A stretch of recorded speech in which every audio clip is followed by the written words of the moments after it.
Você irá assistir agora Construção Dinâmica na TV. Apresentação Reinaldo Baldes. Oferecimento Nichelle. De ponta a ponta, sua casa mais em conta. Cidade do Aço. A estrutura para a sua construção. Olá, tudo bem? No programa Construção Dinâmica na TV de hoje, a segunda parte da matéria sobre fundações na empresa Insolo. Então vamos agora lá com o Sérgio. Vou falar um pouquinho daí a parte de cravação de estaca. Que obra que a gente vai mostrar hoje? Olha, Sérgio, a gente vai poder coletar algumas imagens interessantes aí na cravação de estacas com um martelo de queda livre e também com martelo hidráulico. A norma vai te colocar o que você tem que usar em termos de peso de martelo e energia de cravação para você poder obter aquela carga. Também não adianta você dizer a estaca é enorme, aguenta uma carga grande, se você não tiver energia de cravação para poder embutir essa estaca dentro do solo para que essa estaca possa transferir essa carga para o solo. Uma coisa que eu fico vendo quando o pessoal está cravando estaca é o seguinte: aquele martelo sobe um pouquinho e desce. Pô, chega até a encher um pouco as paciências. Eu não podia pegar meu martelo, levantar lá em cima e fazer ele descer mais rápido? Você tem que tomar cuidado também com questão de integridade da estaca. Por isso que às vezes você tem que ter o martelo certo, a proporção certa. Hoje a norma diz que o martelo mínimo tem que ser de 2 toneladas. E ele tem que ter uma proporção de no mínimo 70% do peso da estaca. Ou seja, você tem uma estaca lá que pesa 3 toneladas, o martelo mínimo que você pode usar seria de 2.100 quilos. Você querer erguer demais, você acaba quebrando a estaca durante a cravação. Claro, você está atravessando uma camada de pedregulho ou você está num solo muito mole, você vai ver, o cara dá uma batidinha, a estaca entra um monte. Daqui a pouco ele pega uma camada mais dura, ele tem que insistir até atravessar essa camada ou embutir essa estaca ali. Só que normalmente esse poc-poc não é tão baixinho quanto você diz, não, viu? Esse poc-poc às vezes ali é 50 centímetros, 60 centímetros, às vezes é 1 metro de altura, e conforme a seção da estaca, você pode abusar um pouco mais, você bate com 1,5 metro de altura, 2 metros de altura. Você falou de estacas que às vezes são mais profundas. Eu não tenho como levar uma estaca de 30 metros, não tenho equipamento para isso. Como é que é esse caso daí? Por questão de transporte, você usa um elemento máximo de 12 metros, que é o comprimento que uma carreta transporta. Eventualmente, às vezes, alguma situação, a gente faz estaca de 14, 15 metros, mas aí já precisa usar um esquema de transporte diferente. Nessa situação é porque, às vezes, você tem dificuldade, ou por causa de esforço de tração, esforço horizontal, você não pode emendar a estaca. Nós já cravamos estaca de 80 metros. Então, você falou 30 metros achando que era muito? Não, 30 metros não é normal já. Tá? E 80 metros, então, é muito menos normal do que você possa imaginar. Acima de 12 metros, as estacas elas são feitas já com um anel metálico na cabeça e na ponta da estaca. Você crava um elemento de 12 metros, aí você vai erguer o outro elemento e é soldado. Essa emenda é feita uma emenda soldada para você continuar a cravação. A norma anterior aceitava, assim, as emendas por luva. Uma peça, aí você veste uma luva metálica, é uma caixa metálica, e vinha com a outra e continuava a cravação. Só que é lógico, se você tiver qualquer esforço horizontal ou tração, a luva desencaixa e a peça de cima suporta a tração sozinha, a de baixo não faz nada. Por isso que a emenda soldada transmite todos esses esforços para o elemento inferior. A nova norma, ela indica que se só faça a emenda soldada. Em algumas situações, ela tolera, olha o termo, ela tolera a emenda por luva. Já aconteceu o caso, por exemplo, você está cravando a estaca sair de cima da outra? Isso ocorre. Ela rompe, ela pode quebrar nessa emenda. Pode quebrar na emenda, como pode quebrar no corpo dela, uma falha de concretagem, uma coisa assim, isso pode acontecer de romper. Quando acontece essa situação, aquela estaca tem que ser abandonada e já tem que estudar para você substituir essa estaca por uma ou por 2 estacas. Às vezes, se é um bloco, você perde o que já está cravado e vira o bloco inteiro para poder substituir esse bloco. Uma estaca quebrada é uma estaca condenada. Porque a estaca você vai cravando, mas chega uma parte, ela não consegue cravar toda. Quando ela dá nega, ela não desce mais, ela fica uma parte para fora. E aquilo ali tem que ser quebrado para você poder fazer teu bloco. Eu já vi gente botando martelete para quebrar a estaca. Questão de arrasamento de estaca é uma questão que a gente tem que tomar muito cuidado.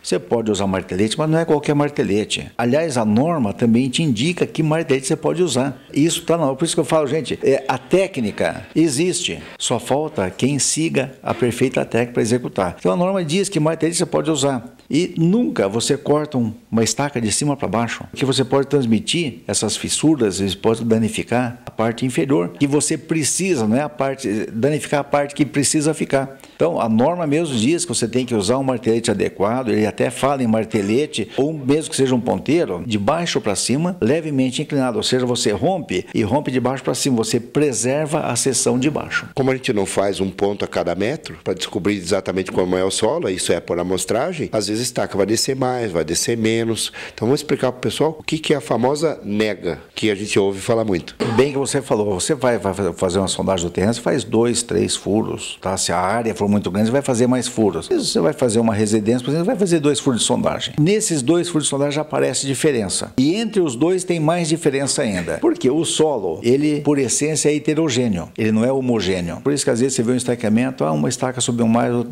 ou desceu menos. Você faz um acompanhamento. A nova norma também prevê que, no caso de estacas cravadas, você deve fazer um gráfico de cravação em todas as estacas. A antiga falava em 10% das estacas. A nova é 100% das estacas. O que é o gráfico de cravação? Você vai riscar a tua estaca a cada metro. Nós usamos aqui a cada meio metro. E você vai contar quantos golpes e, claro, tem que anotar quantos golpes e qual foi a altura dos golpes. Porque você vai variando essa altura dos golpes à medida que você vai cravando. Você está com a estaca descendo muito mole, você não vai erguer um martelo muito alto. Não adianta querer correr. Então você tem que começar a bater mais baixo. E vai contando quantos golpes para cravar cada meio metro. Então isso já vai te dando uma perfeita noção da resistência da cravação dessa estaca. Isso é tudo para você poder acompanhar e poder ver, verificar. Você vai comparar todos esses gráficos de cravação no final da obra para você poder saber, não no final não, mas no decorrer da obra que você vai sentindo como que o solo está diferente. Você também calcula uma nega. A nega é uma medida no final da cravação que você calcula. Existem fórmulas empíricas que você calcula com energia de cravação o quanto que essa estaca está suportando de carga. Mas isso é só para você ter comparativo e acompanhamento, porque capacidade de carga de estaca, Sérgio, a norma mesmo diz, só é confirmada através de prova de carga. Seja a prova de carga dinâmica ou seja a prova de carga estática. Com isso, você pode calibrar a nega que você precisa e você vai fazendo todo o estaqueamento obedecendo aquele critério de nega. A nega, o que é? Você calcula a penetração para um golpe de estaca, um golpe do martelo. Às vezes a gente recebe um projeto, por exemplo, diz assim,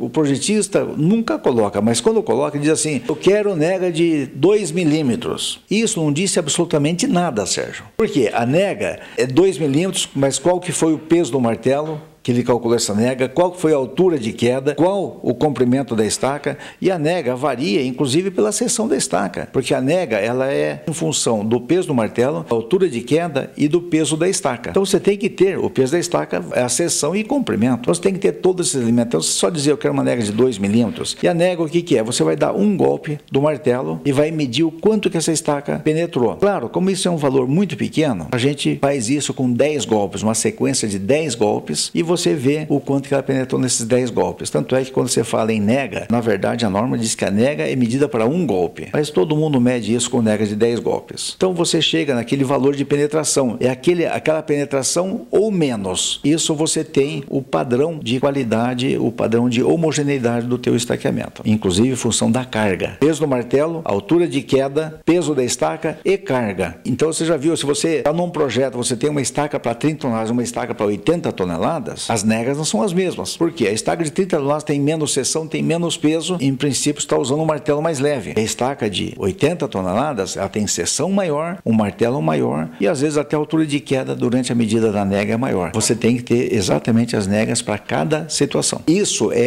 serve para você poder acompanhar o estaqueamento. A medida de nega é para você acompanhar e você verificar se tudo aquilo está normal. Porque de repente alguma coisa deu anormal, a nega vai te mostrar, o gráfico já vai te mostrar. Agora, tecnicamente, o ideal é você fazer a prova de carga, que a nova norma também exige as provas de carga. Estaqueamento acima de 100 estacas, você já exige já a prova de carga estática e dinâmica também. Tem mais alguma coisa para a gente falar a respeito de estaca pré-moldada de concreto? As estacas de concreto, você fala assim, estaca de fundação. Então, como disse já, estacas quadradas, estacas redondas, mas às vezes você precisa fazer estaca de concreto também para contenção. Claro, nós usamos estaca quadrada, tem outras empresas que produzem estacas redondas, tem empresas que produzem estacas hexagonais, oitavadas. Em síntese, a função é a mesma. O que você tem, por exemplo, às vezes estacas retangulares, estacas de 18 por 40. Por quê? Você precisa às vezes fazer uma contenção. Então você começa a cravar para você fazer um paredão, uma estaca do lado da outra.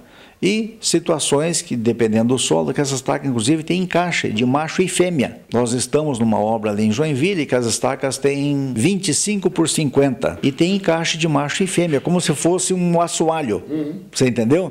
Macho e fêmea mesmo, para poder essas estacas, inclusive, se encaixarem e vedarem melhor a contenção. Agora eu vou pedir um intervalinho de comerciais, gente, e daqui a pouquinho a gente volta daí com o Mário falando sobre cravação de trilhos. É um outro sistema, é um outro processo que vocês vão conhecer já já. Estamos apresentando Construção Dinâmica na TV. Oferecimento Nichelle, de ponta a ponta, sua casa mais em conta. Agora a gente vai falar um pouquinho sobre estacas metálicas. Aliás, nem eu vou me corrigir. Quem vai me corrigir, porque eu sempre falava em cravação de trilho. Trilho é para de estrada de ferro. Mas quem vai explicar isso direitinho? Engenheiro Mário. Trilho praticamente não se usa, mas é difícil. Se usa, mas uma escala muito menor, porque os trilhos passaram a não existir mais no mercado, em função de preços mais altos e tal, pela pouca disponibilidade, em função de as fundições estarem pegando esses trilhos para refundirem e transformar em outro material. Por outro lado, os perfis metálicos têm uma gama de seções muito diferenciadas que permitem uma série de projetos diferentes e eles baratearam-se ao longo do tempo. Os perfis hoje têm sido fornecidos por várias empresas brasileiras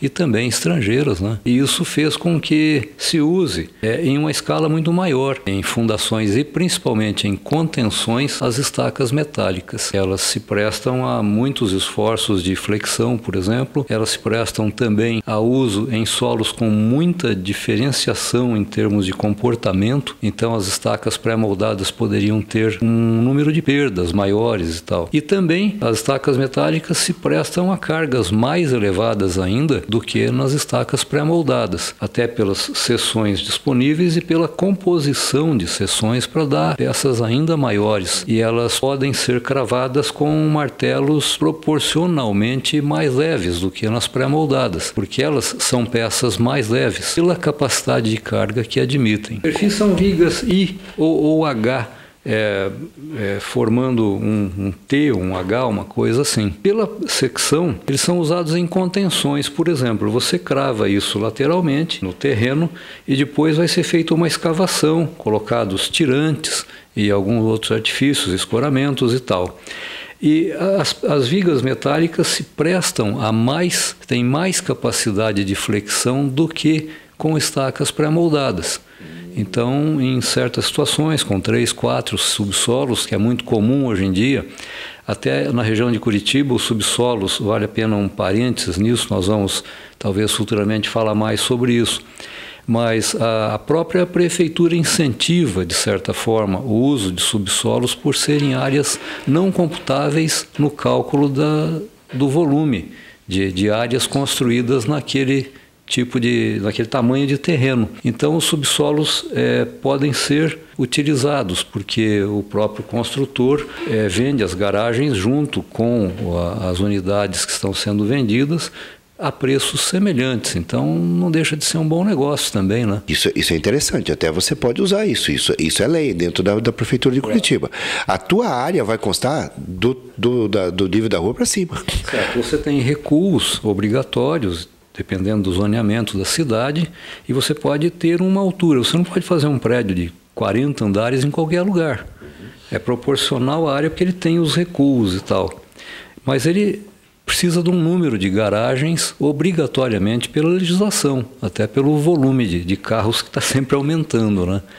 Então, num prédio desses, naturalmente, vai se aprofundar subsolos para que haja uma área de estacionamento significativa em relação às unidades disponíveis à venda. Quando vai construir, você vai na prefeitura, pega uma guia amarela. Ali diz, por exemplo, se o teu terreno tem 600 metros quadrados, você pode utilizar uma área de 50%. Ou seja, você pode construir até 300 metros quadrados. O que estiver abaixo do nível do subsolo não conta. Então é uma grande vantagem. Isso é uma grande vantagem para quem está aprendendo a construir. Os trilhos aguentam mais na flexão e eu consigo até ir mais fundo com eles.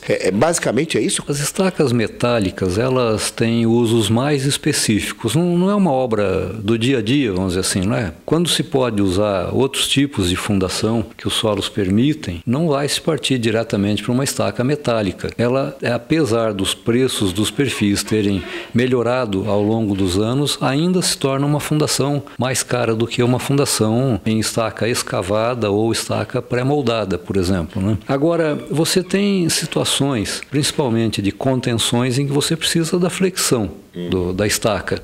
Então é um dos usos que é muito usado hoje em dia, o perfil metálico. Você tem solos que são muito heterogêneos em termos de comportamento de estaca. Por exemplo, você é uma região da obra que pode se aprofundar 10 metros e na outra região da obra a previsão de aprofundamento é de 18, 20 metros. E no meio disso existem as variações que dificilmente se prevê, a não ser na hora de cravar o estaqueamento, né? Então são solos com camadas alternadas assim de rochas ou fragmentos de rochas, coisas assim. Nesses casos se usa também as estacas metálicas porque elas permitem que você crave, obteve a nega de controle e tal, você corta no arrasamento e aquele pedaço você solda em outro e crava, então ela quase não tem perdas do material metálico, que é um material mais caro. Você sempre reaproveita, você acerta as pontas, corta no esquadro e solda e vai fazendo, mesmo que a fundação dê mais curta aqui, mais comprida lá, intermediariamente uma fundação de um comprimento menor, você ajusta com as estacas metálicas. Outro caso também é quando você precisa de, por exemplo, muitas emendas. Você vai trabalhar num subsolo de um prédio que talvez tenha já havido um problema de fundações e fazer um reforço em determinados pilares que sofreram recalques, coisas assim. Então você tem uma altura pequena de garagem e você põe um mini bate-estacas lá e normalmente se trabalha com estacas metálicas ou um outro tipo de estaca que é raiz, que falaremos futuramente. Mas a estaca metálica permite que você vá cravando, tendo um controle nessa cravação e segmentos pequenos, de metro em metro, por exemplo, e vai levando até a profundidade necessária a admitir uma nova carga que segure aquela estrutura que vinha tendo problemas. É um dos casos também de utilização de estacas metálicas. Em pontes, elas são muito usadas, porque são cravadas inclinadas, o solo embaixo, além do nível d'água, também tem variações significativas, assim por diante, e pelos esforços admissíveis ali e tal, né? Então se usa muito estacas metálicas também. Tudo que a gente está falando aqui está baseado em projetos, onde a gente calcula exatamente cada detalhe, e cada carga, para onde vai, como é que vai ser distribuído. Isso aqui é um processo realmente muito sofisticado de engenharia. Também,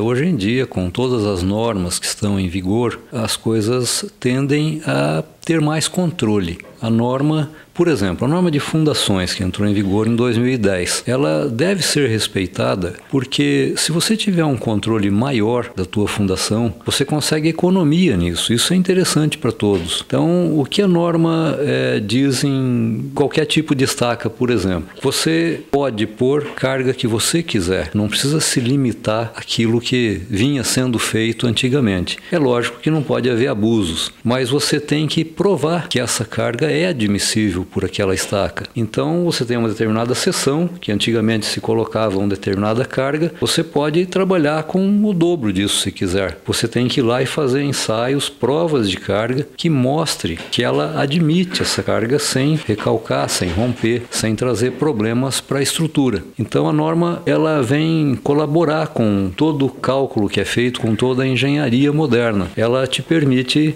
executar o que você quiser dentro de determinados parâmetros de controle que ela coloca. Se trabalha hoje em dia com coeficientes de segurança parciais. Então, para determinados tipos de estruturas ou para determinados tipos de esforços, existem coeficientes de segurança que você pode reduzir. Então, ao invés de multiplicar tudo por 2, como se fazia antigamente, se trabalha com 1,4, 1,6, alguma coisa assim, desde que você tenha como provar a fundação em si, seja o tipo que for, está se comportando de uma forma a garantir aquela estrutura. As pessoas que vão habitar ou que vão trabalhar nesses ambientes têm que fazê-lo com segurança, tá? E é para isso que a engenharia civil serve. Serve para fazer cálculos para garantir que você vai trabalhar nesses ambientes com segurança. segurança. E mesmo assim a gente vê de vez em quando na televisão alguns prédios que caíram, que desabaram, que morreu gente, ou que não morreu porque desabou num outro horário, senão estaria cheio de gente. É isso que a engenharia brasileira ou a engenharia mundial tenta evitar. É muito raro, a gente vê muito mais problemas com acidentes de automóvel, de ônibus, às vezes queda de avião, do que a queda de um prédio. Só que quando cai um prédio, isso chama a atenção da mídia mundial. E realmente é um problema muito grave. Isso não pode mais acontecer. Então você que falava assim, eu sempre fiz isso a vida inteira e nunca tinha caído prédio nenhum, começa a repensar nos seus conceitos, começa a se atualizar, começa a pesquisar e começa a estudar um pouquinho mais, tá bom? Eu acho que vale a pena nos dias de hoje. Super Dicas Construção Dinâmica na TV. E agora em nosso quadro Super Dicas, nós iremos falar de cursos e treinamentos. Para tanto, nós estamos na M2 aqui com o professor Agapito. Onde nós estamos agora, Agapito? Nós estamos numa sala que é desenvolvido o curso de martelinho de ouro e também reparo de para-brisa. E aqui está o professor Léo Agapito também, né? Quantas horas e o que vocês ministram nesse curso? São 15 horas de recuperação de para-brisas, desde trincados até estrelas. Esse é um curso muito procurado, porque esse mercado tem ascensão, né? Tem ascensão, muito alta a procura. Agapito, para o pessoal que quer fazer esse curso, que com certeza vai ter uma profissão que vai dar muito rendimento. Qual o telefone, site e venda seu peixe? O telefone é 3248-4962. Os cursos são variados, gente. Nós temos na área industrial, área automotiva. Nos procure, venha conhecer nossa estrutura. O site para maiores informações é www.m2treinamentos.com.br. Estamos apresentando Construção Dinâmica na TV. Oferecimento Cidade do Aço, a estrutura para a sua construção. Tudo que a gente está falando aqui, a gente se baseou em projeto. Então, foi feito um projeto, foi feita uma análise de solo, foi definido o tipo de fundação, a estaca foi cravada. E daí, meu amigo? Como é que eu posso garantir que a coisa realmente funcionou? Você já falou algumas vezes aqui, mas eu queria que você desse a deixa lá para o Maurício. A garantia de capacidade de carga de estaca, a norma diz, é só com prova de carga. No próximo programa você saberá com o Maurício da Insolo como é feita a prova de carga com as estacas. Muito obrigado pela audiência e até o próximo Construção Dinâmica na TV. Apresentação Reinaldo Baldes. Oferecimento Nichelle, de ponta a ponta, sua casa mais em conta. Cidade do Aço, a estrutura para a sua construção.